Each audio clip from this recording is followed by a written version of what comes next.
పాత్ర దేవాలయాలు. ఎందుకంటే దేవాలయం కేంద్రంగా జరగాల్సిన కార్యక్రమాలు ఎప్పుడైతే ఆగిపోయాయో అప్పుడు సర్వ దరిద్రాలు స్టార్ట్ అయిపోయాయి. ఈ సర్వ దరిద్రాలకి మరి వైద్యం ఏంటి? ఆ దేవాలయాన్ని సరి చేసుకోవడమే. ఆ సరి చేసుకోవాలన్న సంకల్పమే ఈరోజు మనందరినీ ఇక్కడ కూర్చోబెట్టింది. అవునా కదా? మరి దేవాలయం గురించి ఒక చిన్న మాట చెప్తున్నాను. మీకు తెలుసా, ఈరోజు సనాతన ధర్మాన్ని కాపాడటానికి ఆర్ఎస్ఎస్, విశ్వ హిందూ పరిషత్, బజరంగ దళ్, వీటితో పాటు శివశక్తి, హిందూ జనశక్తి, కేడీఆర్, ఇంకా చాలా సంస్థలు వచ్చినాయి. దేవాలయ పరిరక్షణ సమితి, ఇంకా గోశాల, చాలా మంది వచ్చినాయి కదా. ఇవన్నీ ఎప్పటి నుంచి వచ్చినాయి? అన్నీ ఒక 100 సంవత్సరాల నుంచి కొన్ని వస్తే, కొన్ని 10 సంవత్సరాల నుంచి వచ్చినాయి. కానీ సనాతన ధర్మం కొన్ని లక్షల సంవత్సరాల నుంచి ఉంది. మరి లక్షల సంవత్సరాల నుంచి సనాతన ధర్మం ఈ సంస్థలు ఏమీ లేకపోయినా ఇక్కడ దాకా వచ్చిందంటే కారణం ఏంటో తెలుసా? మనకి ఆలయం ఉంది, ఆలయంలో అర్చకుడు ఉన్నాడు కాబట్టి ధర్మం ఇక్కడ దాకా వచ్చింది.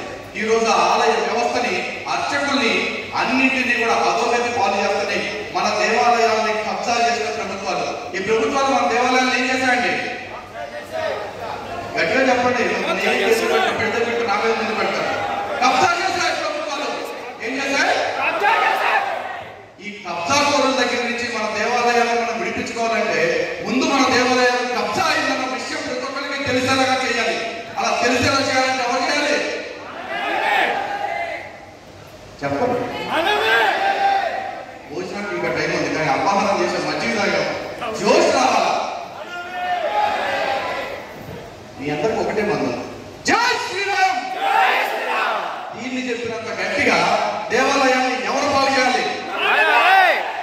మనమే చేయాలి. ఎందుకు చేయాలి అంటే మన ద్వారా మార్పు మొదలైతే అప్పుడు మార్పు విశ్వవ్యాప్తం అవుతుంది. ప్రపంచానికి ప్రపంచ యాత్ర చేయాలన్నా కూడా మొదట ఒక్కడుగుతోనే మొదలవుతుంది. ఆ ఒక్కడుగు మన దగ్గర నుంచి రావాలి. అదేంటో తెలుసా? ఫస్ట్ గుడికి వెళ్ళినప్పుడు మనం ఆధ్యాత్మిక ధోరణితో వెళ్ళాలి. అవసరాల కోసం గుడికి వెళ్ళకూడదండి. దేవుడు అంటే ఈ పాషండ మతాలు వచ్చిన తర్వాత ఒక ఏటీఎం కార్డు లాగానో లేకపోతే ఒక ఆర్ఎంపీ డాక్టర్ లాగానో మారిపోయాడు. కానీ దేవుడు అంటే అది కాదు, దేవాలయం అంటే అది కాదు. దేవాలయాలు సంస్కార కేంద్రాలు, దేవాలయాలు విద్యా కేంద్రాలు, దేవాలయాలు ఆరోగ్య కేంద్రాలు, దేవాలయాలు సర్వస్వం మనకి. ఆ సర్వస్వమైన దేవాలయాన్ని మనమే పట్టించుకోవడం మానేసాం. ఈ మధ్య గుడికి వెళ్ళే ఓపిక కూడా లేకుండా చాలా మంది గుడి బయట నుంచి వెళ్తారు, పైకి చేసుకుంటూ వెళ్ళిపోతారు. దేవుడు కూడా మారాలి. మనం మారాలి.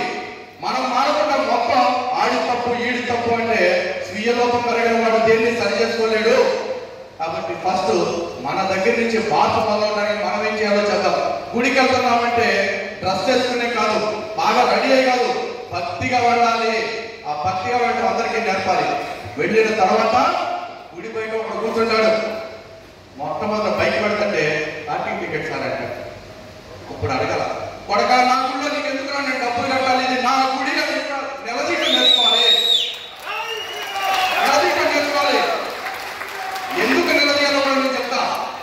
ఆ దోపిడీ అయిపోయిన తర్వాత చెప్పులు కాడికి వెళ్తాం. చెప్పులు కాసేపు ఓ పావుగంట కాపలా వేయడానికి అడిగి డబ్బులు ఇవ్వాలి.